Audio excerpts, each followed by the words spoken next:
इस video session में हम नई यूनिट स्टार्ट करने जा रहे हैं, यूनिट 4, और आने वाली जो यूनिट होगी यूनिट 5, वो दोनों ही फोटोशॉप एप्लीकेशन सॉफ्टवेयर पर बेस्ड है। हम में से कई जानते हैं कि फोटोशॉप क्या है, उसका इस्तेमाल क्यों होता है, लेकिन किसी भी नए सॉफ्टवेयर को शुरू करने से पहले मैं इसके बारे में आपको बताना चाहूंगा कि फोटोशॉप का बेसिकली इस्तेमाल क्यों है। यदि आप जानते हैं तो बहुत अच्छी बात है, नहीं भी तो एक बार इस बेसिक कॉन्सेप्ट को क्लियर करना, एक पर्सपेक्टिव को क्लियर करना बहुत जरूरी है। अगर आप फोटोशॉप के इंट्रोडक्ट से अच्छी तरह से इंट्रोड्यूस हो पाओगे, तभी आपको आने वाली यूनिट 4 और यूनिट 5 के अंदर जो टॉपिक्स हैं उसको समझना इतना मुश्किल नहीं होगा। तो यहां पे मेरे पास कुछ कंटेंट है जिसमें सबसे पहले हम लोग बात कर रहे हैं इंट्रोडक्शन टू फोटोशॉप। फोटोशॉप से थोड़ा सा इंटरेक्ट होना कि क्या है, क्यों है और इसका होने का फायदा क्या है। फोटोशॉप एक इमेज एडिटिंग सॉफ्टवेयर है जिसे एडोब कंपनी ने बनाया है। फोटोशॉप का निर्माण सन 1988 में थॉमस और जॉन नॉल द्वारा बनाया गया था। हालांकि फोटोशॉप एक ऐसा एप्लीकेशन सॉफ्टवेयर है जिसमें हमारे पास पहले से ही मौजूद किसी भी पिक्चर, इमेज को एडिट किया जा सकता है, नए डिजाइन्स बनाए जा सकते हैं, कोई भी ग्राफिक्स फाइल तैयार की जा सकती है। लेकिन जैसा कि सबसे पहली वीडियो में हमने जब ग्राफिक्स के टाइप देखे थे तो उस समय हमारे पास 2 टाइप की ग्राफिक्स थी, अभी भी 2 टाइप की ही ग्राफिक्स है, एक रास्टर ग्राफिक्स और एक वेक्टर ग्राफिक्स। वेक्टर ग्राफिक्स वह ग्राफिक्स होती है जो कर्व से मिलकर बनी होती है। एक सेशन में मैं आपको इन दोनों के बीच में फर्क प्रैक्टिकली डिटेल में बताऊंगा। और रास्टर ग्राफिक्स, जिसका एग्जांपल फर्स्ट वीडियो में दिया था, ऐसी ग्राफिक्स जो पिक्सल से मिलकर बनी होती है। तो फोटोशॉप एक ऐसा एप्लीकेशन सॉफ्टवेयर है जो रास्टर ग्राफिक्स पे काम करता है, यानी पिक्सल्स पे काम करने वाली ग्राफिक्स या पिक्सल्स से बनी हुई ग्राफिक्स को एडिटिंग करने का काम करता है। फोटोशॉप में स्कैन की गई इमेज, डिजिटल कैमरा द्वारा ली गई फोटो, इंटरनेट द्वारा डाउनलोड की गई फोटो आदि का उपयोग किया जा सकता है। अब फोटोशॉप में फोटो एडिटिंग की जाएगी तो सवाल उठता है फोटो कहां से आएगी। या तो आप इंटरनेट से डाउनलोड कर सकते हो, या आप अपने मोबाइल फोन से, डिजिटल कैमरा से इमेज क्लिक कर सकते हो, या आपके पास कोई हार्ड कॉपी हो इमेज की तो स्कैनर के थ्रू आप उसको स्कैन कर सकते हो, सॉफ्ट कॉपी में कन्वर्ट कर सकते हो। किसी भी तरह से किसी भी एक पिक्चर को फोटोशॉप में लाना, माध्यम बहुत सारे हैं लेकिन सॉफ्ट कॉपी पर ही एडिटिंग पॉसिबल है। इसके अतिरिक्त इसमें टूल होते हैं जिनकी सहायता से आप इस सॉफ्टवेयर में अपनी इच्छा अनुसार परिवर्तन कर सकते हैं। हमने पेज मेकर देखा, पेज मेकर में टूल्स होते थे, कुछ टूल्स थे, कुछ इसलिए शब्द इस्तेमाल करा क्योंकि फोटोशॉप में टूल्स ढेर सारे, बहुत सारे, हर एक टूल्स का अपना ही एक यूज है। वहां पे अधिकांश काम टूल से ही होता है, मेन्यू के ऑप्शंस तो हैं ही, लेकिन वहां पे ढेर सारे टूल्स हैं। नेक्स्ट सेशन में मैं आपको टूल्स का, हर एक टूल का नाम से लेकर उनके अलग अलग टास्क को समझाऊंगा। फोटोशॉप द्वारा पिक्चर को एडिट कर सकते हैं, किसी भी पिक्चर में इफेक्ट डाल सकते हैं तथा नए डिजाइन बना सकते हैं। बनी हुई पिक्चर्स को रीडिजाइन करो, री एडिट कर सकते हो आप, या फिर उसमें इफेक्ट्स डाल सकते हो, या कोई एक खुद से ही नई फाइल को आप क्रिएट कर सकते हो। दोनों ही ऑप्शंस आपके पास मौजूद हैं। आजकल इस सॉफ्टवेयर का उपयोग मुख्य फोटो बनाने, एल्बम बनाने, फ्लैक्स बनाने, पोस्टर्स बनाने, बुक कवर आदि को बनाने में किया जाता है। ये एग्जांपल्स आपको देख के समझ में होगा, हम ये सारी चीजें इसके अंदर क्रिएट कर सकते हैं। हालांकि इंडस्ट्रियली फ्लैक्स को बनाकर प्रिंट करने का काम, यानी हम लोग फोटोशॉप में कभी फ्लैक्स नहीं बनाते क्यों? क्योंकि वो रास्टर ग्राफिक्स से आपको सॉफ्ट कॉपी में, डिजिटल या कंप्यूटर पे तो बहुत अच्छा दिखने वाला है, लेकिन जब आप उसको प्रिंट निकालोगे, प्रिंट आउट दोगे आप उसका, तो हार्ड कॉपी पर उसके कॉर्नर्स थोड़े से ब्लर हो जाते हैं, जिस कारण से या तो फ्लैक्स जो है वो पेज मेकर पे डिजाइन हुआ करते थे, आज हमारे पास उससे बेटर बहुत सारे एप्लीकेशन सॉफ्टवेयर है, जिनमें से कोरल ड्रॉ और एडोब इलस्ट्रेटर उनमें से एक है। हालांकि अगर आपको फोटो एडिटिंग करनी हो, वेबसाइट के लिए कोई फोटो बनाना हो, वेब का बैनर बनाना हो, इंस्टाग्राम के लिए कोई बैनर बनाना हो, तो उसके लिए फोटोशॉप एक बहुत ज़्यादा फायदेमंद, आसान और इफेक्टिव टूल में से एक है। अब बात आती है फोटोशॉप ही क्यों इस्तेमाल किया जाए, उसके कुछ खास फीचर्स को लेके हम बात करने वाले हैं, यानी फीचर्स ऑफ फोटोशॉप। फोटोशॉप में बनने वाली फाइल को आसानी से वेब पेज में डाला जा सकता है। फोटो एडिट करा, सेव करने के लिए जो कोई भी फॉर्मेट आपको लेना हो, जेपीजी, पीएनजी या बिटमैप तो होता नहीं है, जीआईएफ फॉर्मेट भी आप ले सकते हो, टिफ फॉर्मेट भी आप ले सकते हो। फोटोशॉप द्वारा बनाए गए इमेज को अलग अलग इमेज एक्सटेंशन में सेव किया जा सकता है। हर एक एक्सटेंशन का अलग काम होता है, एक सेपरेट सेशन इसके लिए डिवोटेड होगा। आसान भाषा में कहूं तो जीआईएफ, जेपीजी, पीएनजी में क्या फर्क है? दिखती सब एक जैसी हैं, लेकिन उनके अंदर थोड़ा फर्क होता है, किसी के साइज में, किसी की क्वालिटी में, किसी की ट्रांसपेरेंसी में। तो अलग अलग एक्सटेंशन के साथ एक्सपोर्ट देने के लिए फोटोशॉप इकलौता एक फोटो एडिटिंग प्लेटफॉर्म है। और भी बहुत सारे, लेकिन फोटोशॉप ज्यादा बेटर है। अगला, फोटोशॉप के कार्य को अंडू ऑप्शन द्वारा हटाया भी जा सकता है। अधिकांश रूप से अभी तक जितने भी विंडोज पर चलने वाले एप्लीकेशन सॉफ्टवेयर हैं जिनमें आप एडिटिंग करते हैं, उसमें अंडू का फीचर मिलता ही है। कंट्रोल जेड उसका शॉर्टकट की होता है विंडोज का अंडू करने के लिए। आपको फोटोशॉप में भी अंडू मिलेगा, लेकिन थर्ड पॉइंट जो है वो शायद ही गिने चुने आपको फोटो एडिटर्स में मिले। देखते हैं, इसमें हिस्ट्री प्लेट की सुविधा दी गई है। हिस्ट्री प्लेट मतलब यानी कि हम एक टास्क करा, कलर डाला, इफेक्ट्स डाले और फिल्टर्स अप्लाई करा, तो ये हिस्ट्री बनती जाती है। एक एक करके आपने फोटोशॉप में क्या क्या काम करा, ये हिस्ट्री बनती जाती है। हिस्ट्री मतलब जो काम आप कर चुके हो उस फोटो पे, हिस्ट्री समझ सकते हैं हिस्ट्री शब्द से। अंडू करके आप एक एक करके हिस्ट्री में जाते जाएंगे। इकट्ठा पीछे जाना है तो आप जा सकते हैं। एक छोटी सी मैं बात बताऊंगा, यहां पर बाय डिफॉल्ट फोटोशॉप में आप 20 बार 20 टाइम्स अंडू कर सकते हो। फिर दोहराऊंगा, फोटोशॉप में 20 टाइम्स आप अंडू कर सकते हैं डिफॉल्ट। लेकिन आप चाहें तो उसकी जो हिस्ट्री स्टेट है, हिस्ट्री स्टेट मतलब वो 20 बार से ज्यादा अंडू किया जा सके और मुझे पीछे जाना है तो उसे बोला जाता है हिस्ट्री स्टेट। वो कम ज्यादा की जा सकती। कैसे करना है वो भी मैं आपको बताऊंगा।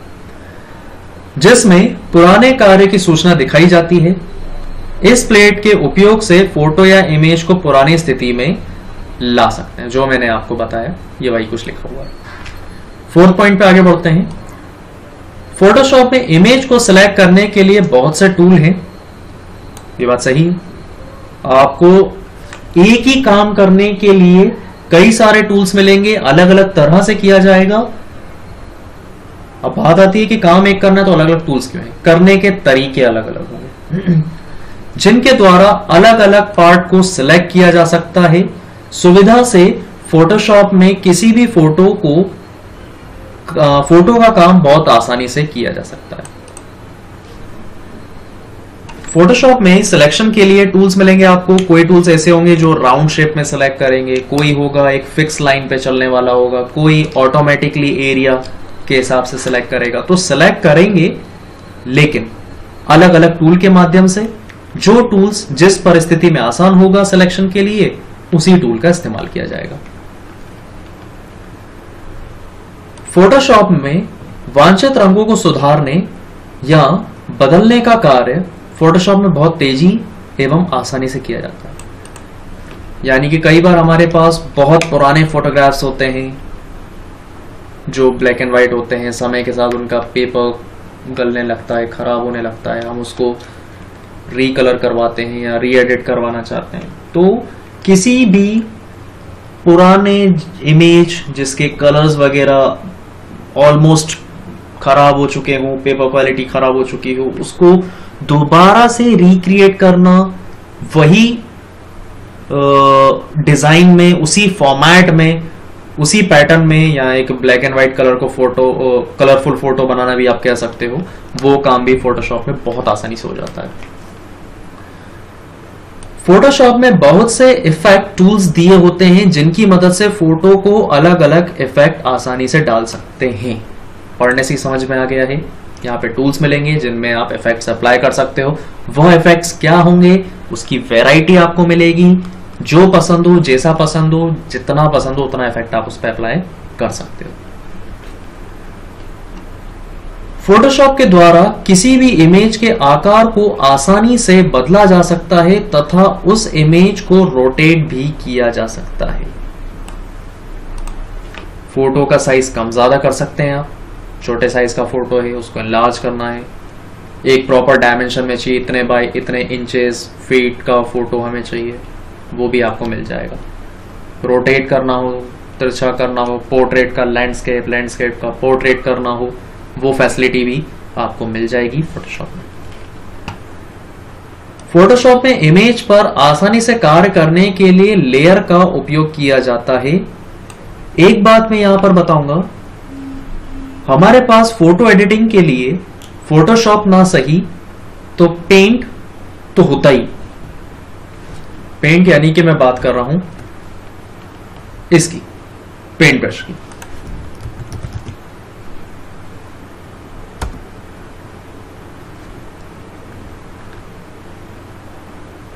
इसकी पेंट ब्रश की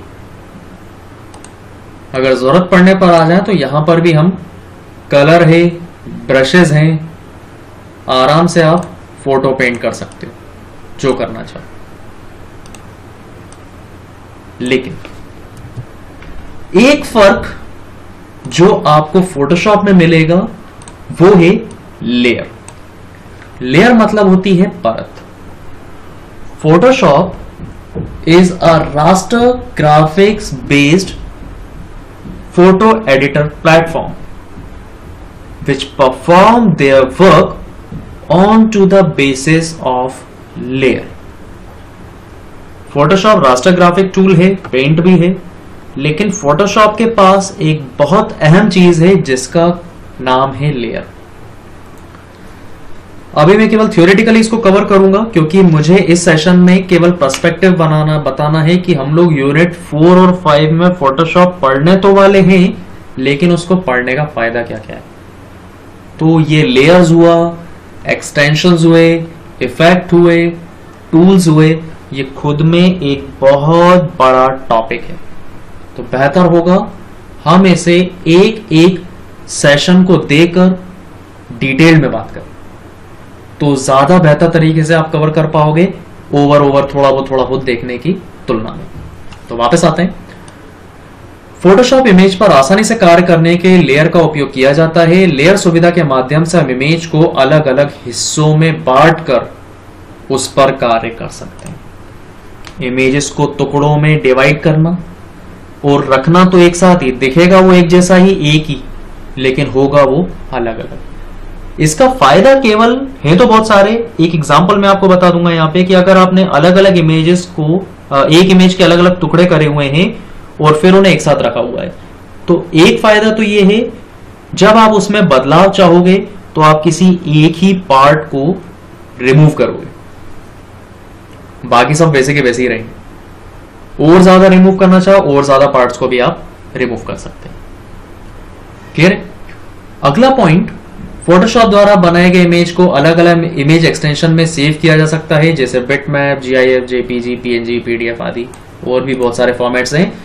अलग अलग फॉर्मेट्स में सेव करने की अलग अलग क्वालिटीज होंगी, किसी का साइज कम होगा, किसी की क्वालिटी इंप्रोवाइज होगी, या कोई कंप्रेस मोड में रहेगा लिमिटेड क्वालिटी के साथ। बहुत सारे फर्क हैं।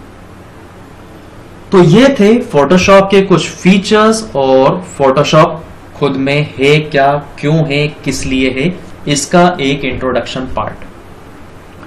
अब मैं आपको फोटोशॉप बता देता हूं, फोटोशॉप ओपन कैसे होगा।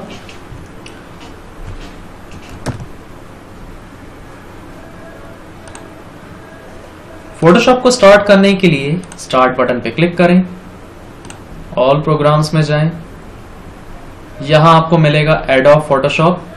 मेरे सिस्टम में CS6 वर्जन डाला हुआ है, CS2 होता है, CS3 होता है, फोटोशॉप 7 से शुरुआत हुई थी, फोटोशॉप 5 से भी था इसके पहले। तो ये जो इंटरफेस आप देख रहे हैं ये है फोटोशॉप का इंटरफेस।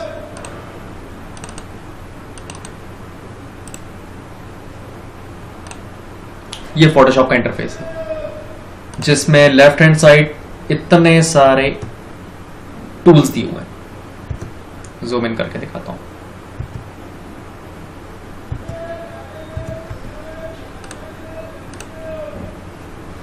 ये मैं इसको जूम इन करा। ये टूल्स जो आपको दिखाई दे रहे हैं इतने ही नहीं है, जिनके बगल में छोटा सा एरो बना हुआ है ना, इसका मतलब ये है इसके अंदर और टूल्स हैं। कैसे पता चलेगा? आप इस पे क्लिक करके रखिए, 1 से 2 सेकंड के लिए अंदर निकल के कुछ और टूल्स आएंगे। दूसरे टूल पे क्लिक करके रखिए, निकल के और टूल्स आएंगे। तो आप क्लिक करे रखिए, टूल्स निकलते आएंगे। ढेर सारे टूल्स हैं, हर एक टूल्स का अपना अपना काम है। एक सेशन में शायद होगा, जरूरत पड़ने पर 2 सेशन रखेंगे इन सारे टूल्स को कवर करने के लिए। ऊपर दिए हुए हैं कुछ मेन्यू बार्स और उसके कुछ टूल्स के सब ऑप्शन। यहां पर मैं जो टूल्स लूंगा उसके हिसाब से ऊपर कुछ ऑप्शंस आ जाएंगे। ये टूल लिया, उसके हिसाब से कुछ ऑप्शंस आएंगे। ये अगर मैं टूल लेता हूं उसके हिसाब से कुछ ऑप्शंस आएंगे। ये क्या है, क्यों है, किस लिए है, इन सबको लेकर हम लोग डिटेल में बात करेंगे। ये कुछ इस तरह के ऑप्शंस खुल के हमारी स्क्रीन पर आने वाले हैं। फोटोशॉप पर किसी भी नए डॉक्यूमेंट को बनाने के लिए हमेशा की तरह हम फाइल में जाते हैं और न्यू पे क्लिक करते हैं। न्यू पे क्लिक करने के बाद एक विंडो आएगी। अभी मैं इसको ज्यादा कुछ एक्सप्लेन नहीं करूंगा, सिर्फ ओके पे क्लिक कर दूंगा तो एक मेरे पास व्हाइट कलर का पेज आ जाएगा। ये व्हाइट पेज आ गया। और अगर इस पर मुझे कुछ पेंट करना है तो पेंट करने के लिए जरूरत होती है ब्रश की। मैं यहां से लेफ्ट हैंड साइड पे ले लूंगा ब्रश टूल। अब ब्रश है तो कलर्स भी चाहिए होंगे। कलर जो कोई भी आपको चाहिए तो लेफ्ट हैंड साइड पे आप एक स्क्वायर बना हुआ दिखाई देगा, इस स्क्वायर पे आप क्लिक करें, ये कलर विंडो आ जाएगी। अब इस कलर विंडो में मेरे को रेड कलर चाहिए तो मैं अपने डैंगलर को लेकर जाऊंगा रेड पे। तो यहाँ पर रेड के कुछ शेड्स आ जाएंगे। ये डार्क रेड हुआ, ये लाइट रेड हुआ। अगर मैं इसको ब्लू पे लेकर आ जाता हूँ तो ब्लू के कुछ शेड्स मिल जाएंगे। तो मैं ब्लू ही रखता हूँ यहाँ पे और ब्लू डार्क ब्लू ले लेता हूँ। ओके। तो जैसे ही ओके पे क्लिक करा, लेफ्ट हैंड साइड पे ऊपर जो कलर दिखा रहा है ये कहलाता है फोरग्राउंड कलर, जो ऊपर दिखाई देगा। तो कलर मैंने सेट करा हुआ है ब्लू, ले लिया है ब्रश टूल और जो मर्जी चाहे मैं यहां पर पेंट करता हूं।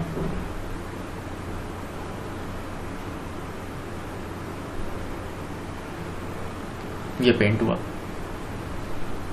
अभी ब्लू कलर लिया था, ये ब्लू आ रहा है लेकिन बहुत ही ज्यादा लाइट है। क्यों? क्योंकि जो भी हम टूल्स लेते हैं उसके ऊपर कुछ प्रॉपर्टीज आती है। यहां ओपेसिटी, ओपेसिटी यानी डार्कनेस, ये है केवल 10%। तो मैं इसको पूरा फुल कर देता हूं 100%। तो अब मैं फिर इसके बाद कुछ दोबारा से लाइन ड्रॉ करता हूं। तो अब जो लाइन आई है वो एग्जैक्ट ब्लू कलर में आई है। तो ये इसका कलर फ्लो हो रहा है, ब्रश का एक स्ट्रोक है। अगर ब्रश का साइज बढ़ाना है तो यहां पे क्लिक करूंगा, ये इसका साइज बढ़ा दिया। तो आप देखेंगे मेरा पॉइंटर का साइज भी थोड़ा सा बड़ा हो गया। अब मैं अगर क्लिक करता हूं और इस तरह से ड्रॉ करता हूं तो ये ब्लू कलर है। ब्लू कलर तो आया ही, लेकिन अब जो मेरे ब्रश की थिकनेस है वो थोड़ी सी बढ़ गई है। तो यह केवल एक फोटोशॉप का एक इंट्रोडक्शन था इस सेशन में। उसके कुछ फीचर्स थे और लुक एंड फील था कि फोटोशॉप दिखता कैसा और चालू कैसे होता है। नेक्स्ट सेशन में हम लोग स्टार्ट करेंगे फोटोशॉप के टूल्स के बारे में, नाम से लेकर वो क्या काम करते हैं, कैसे काम करते हैं, इन सब के बारे में।